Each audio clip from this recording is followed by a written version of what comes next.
Welcome to my class.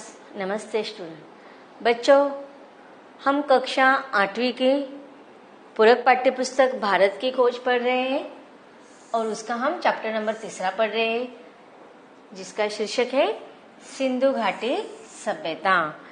और सिंधु घाटी सभ्यता का यह सेशन नंबर 8वां है। इसके पहले भागों में हमने पढ़ा था कि सिंधु घाटी सभ्यता, इसमें जब मोहनजोदड़ो संस्कृति और हड़प्पा संस्कृति के अवशेष मिले, तब से हमने इस सभ्यता की शुरुआत मानी।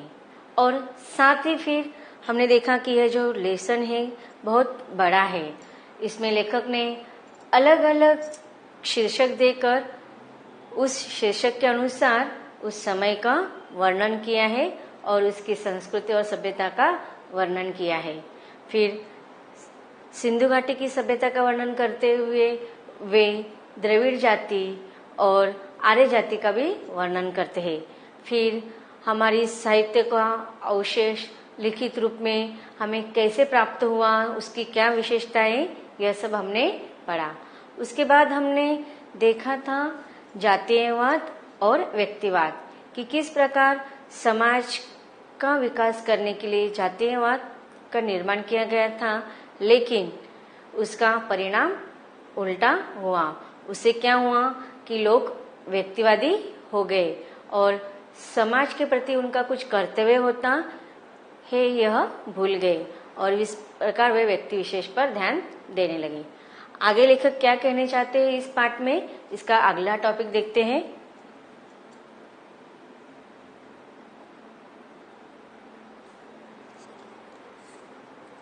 इस पाठ का अगला टॉपिक का शीर्षक है भौतिकवाद। भौतिकवाद का अर्थ होता है कि जीवन के वास्तविकता का साथ उसको एक्सेप्ट करना। पढ़ते हैं इस पाठ को हम। हमारा बहुत बड़ा दुर्भाग्य है कि हमने यूनान में, भारत में और दूसरे भागों में भी विश्व के प्राचीन साहित्य के एक बहुत बड़े हिस्से को खो दिया है। तो देखो यहाँ पर लेखक क्या कर रहे हैं कि हमारा जो प्राचीन साहित्य है उसके बहुत बड़े हिस्से को हमने खो दिया। तो इसके लेखक ऐसा क्यों कह रहे हैं कि इसके पहले भागों में हमने पढ़ा था कि जो प्राचीन साहित्य था उसका लिखित रूप हमें कब से मिला, जब कागज की मतलब लिखने के साहित्य की या लिखित साहित्य का जब धीरे धीरे विकास हो रहा था, उसके बाद का जो साहित्य लिखा गया उसके अवशेष हमें मिले और इस प्रकार हमें उसका वर्णन मिलता है। लेकिन जब लेखन साहित्य का या लिखित साहित्य का विकास नहीं हुआ होगा, कागज की निर्मित नहीं हुई होगी, तब का जो प्राचीन साहित्य लिखा गया होगा वह शायद उसका कुछ अवशेष न मिलने के कारण हमने उस समय का वो प्राचीन साहित्य खो दिया है। अब इसका लेखक कारण भी बता रहे हैं आगे। यह शायद इसलिए हुआ कि इन ग्रंथों को आरंभ में ताड़पत्रों पर या भोजपत्रों पर लिखा गया था। तो अब लेखक क्या कारण बता रहे हैं कि हमारे जो प्राचीन साहित्य था वो खोने का कारण यह था कि वह उस समय ताड़पत्र और भोजपत्रों पर लिखा गया। अब ताड़पत्र और भोजपत्र क्या होते हैं कि जो पेड़ों की जो पत्ते होते हैं बड़े बड़े, उस पर जब कागज की निर्मित नहीं हुई थी या लेखन साहित्य के या लेखक साहित्य की जब निर्मित नहीं हुई थी, तो उस समय जो प्राचीन साहित्य लिखा जाता था वह ताड़पत्र और भोजपत्रों पर लिखा जाता था। ऐसे जो पेड़ रहते थे उसके बड़े बड़े पत्तों पर लिखा जाता था। उससे क्या हो गया, वो लिखित साहित्य उस ताड़पत्र और भोजपत्र बहुत सूखने के बाद या उसकी अवस्था दयनीय होने के कारण वह नष्ट हो गए और जिस प्रकार ताड़पत्र और भोजपत्र नष्ट हो गए तो उस पर लिखित साहित्य भी नष्ट हो गए और उसका ह्रास हो गया। इसलिए उस समय का प्राचीन साहित्य हमने खो दिया। कागज पर लिखने का चलन बाद में हुआ। बहुत सी प्राचीन भारतीय पुस्तकें अब तक भारत में नहीं मिली, पर चीनी और तिब्बती भाषा में उनके अनुवाद मिल गए हैं। तो देखो लेखक यहाँ पर क्या कह रहे हैं कि हमारे जो प्राचीन भारतीय पुस्तकें हैं वह भारत में नहीं मिले, लेकिन वह कहाँ पर मिले? चीनी और तिब्बती भाषा में उस प्राचीन साहित्य की भारतीय जो पुस्तकें थी उनके अनुवाद मिले हैं। और इसलिए यह अनुमान लगाया जा रहा है कि उस समय जब कागज पर लिखने का जो चलन शुरू हुआ था उसके पहले भी हमारा लिखित प्राचीन साहित्य था, लेकिन वह नष्ट हो गया। जो पुस्तकें खो गई है उनमें भौतिकतावाद पर लिखा गया पूरा साहित्य है, जिसकी रचना आरंभिक उपनिषदों के ठीक बाद हुई थी। तो अब देखो लेखक क्या कह रहे कि जो पुस्तकें खो गई उनके अंदर भौतिकतावाद इस साहित्य पर लिखा गया है और उसकी निर्मित उपनिषदों के ठीक बाद हुई थी कि हमने उपनिषद पढ़ा है, उसमें हमने विस्तार से उसकी जानकारी हासिल की थी। इस साहित्य का हवाला अब सिर्फ इनकी आलोचनाओं में मिलता है या फिर भौतिकवादी सिद्धांतों के खंडन के विशद प्रयास में। तो अब देखो भौतिकवाद का अर्थ क्या हमने बताया था शुरुआत में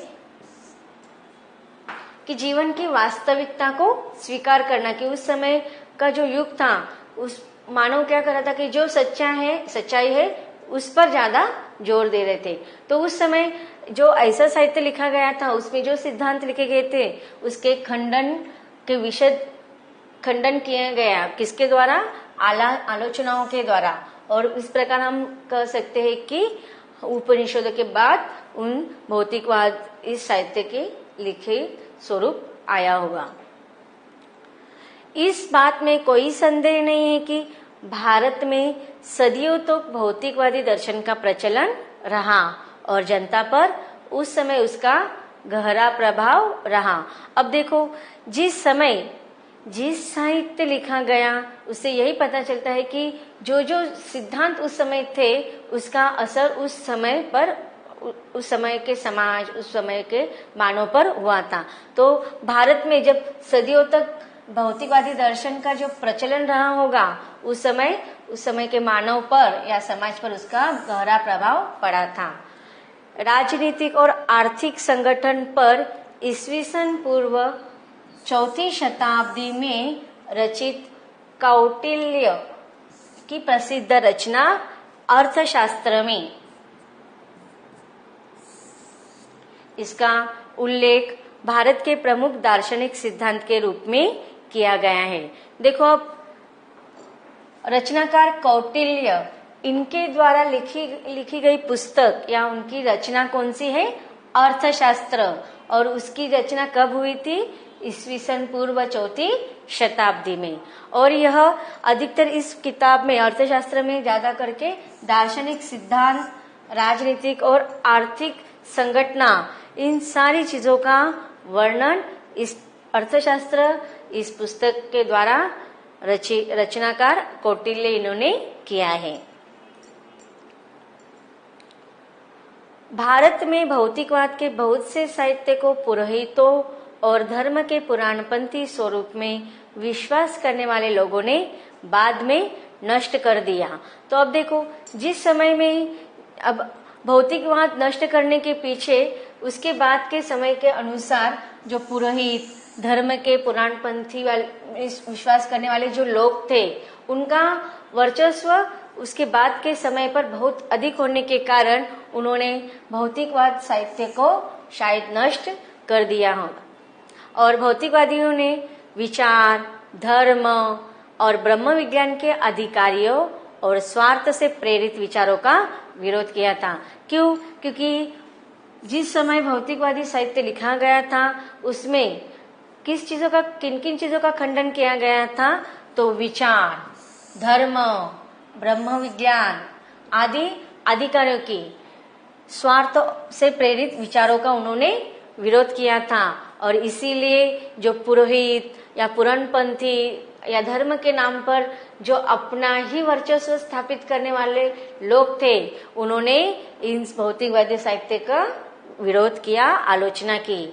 फिर भौतिकवादी साहित्य की ये सारी विशेषताएं हैं। अगर हमें प्रश्न पूछते तो हम ये सारी चीजें उसमें लिख सकते हैं कि भौतिकवादी साहित्य में वेदों, पुरोहिताई और परंपरा प्राप्त विश्वासों पर विचार करते हुए यह घोषणा की कि विश्वास को स्वतंत्र होना चाहिए। तो देखो, विश्वास को स्वतंत्र होना चाहिए, यह उस समय के भौतिकवाद शास्त्र की विशेषता थी। पहले से मान ली गई बातों या अतीत के प्रमाण पर निर्भर नहीं रहना चाहिए। तो देखो, यह सारी विशेषता में हमें समझ में आता है कि जो भौतिकवादी उस समय का जो युग था वह विश्वास पर, स्वतंत्रता पर विश्वास करना मानते थे, न कि हमारे अतीत के द्वारा जो हमें बताया गया है उसके प्रमाणों पर निर्भर नहीं रहना चाहते थे।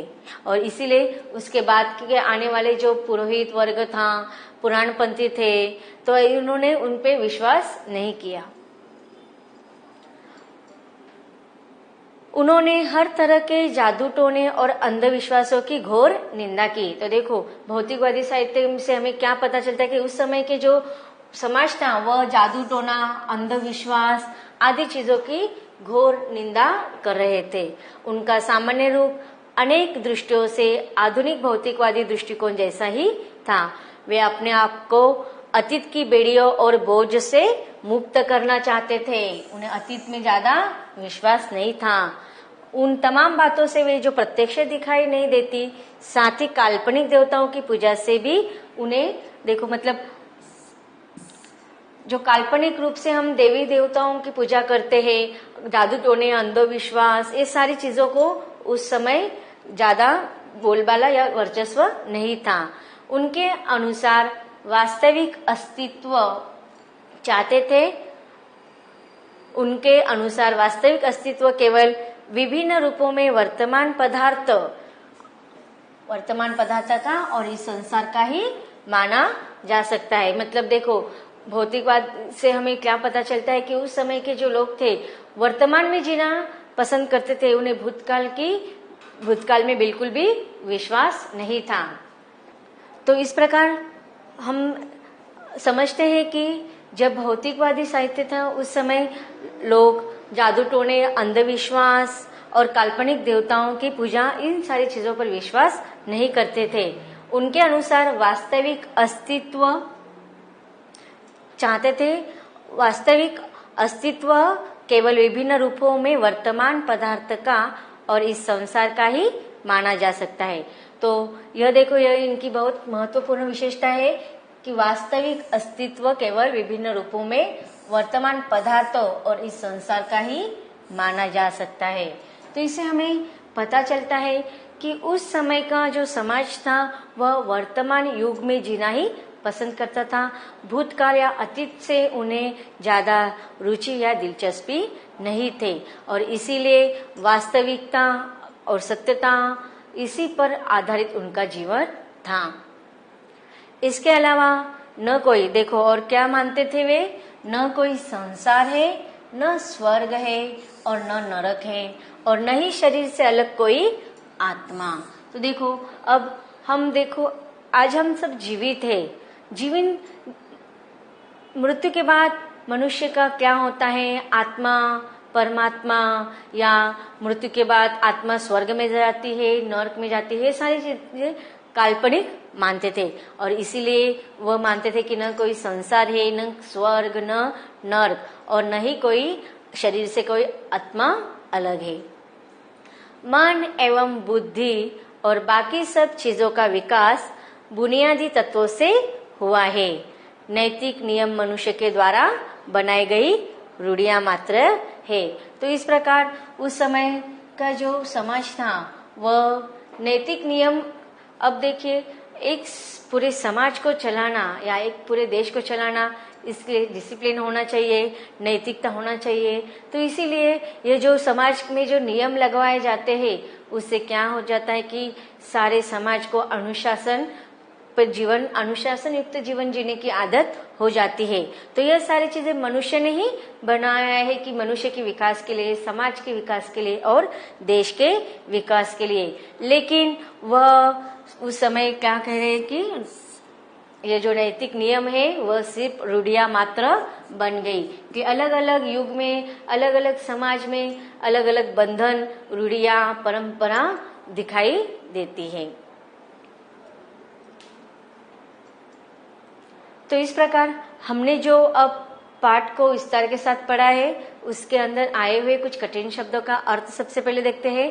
खंडन का अर्थ होता है न होना। पुरोहित, विषय के ज्ञाता। पुराणपंथी, पुराणों पर आधारित। ब्रह्म विज्ञान, ब्रह्म संबंधी विज्ञान। अब कुछ प्रश्नोत्तर का सराव करते हैं। प्रश्न पहला है, भौतिकवाद से आप क्या समझते हैं? इसका उत्तर है, भौतिकवाद का अर्थ है जीवन की वास्तविकता में विश्वास करना।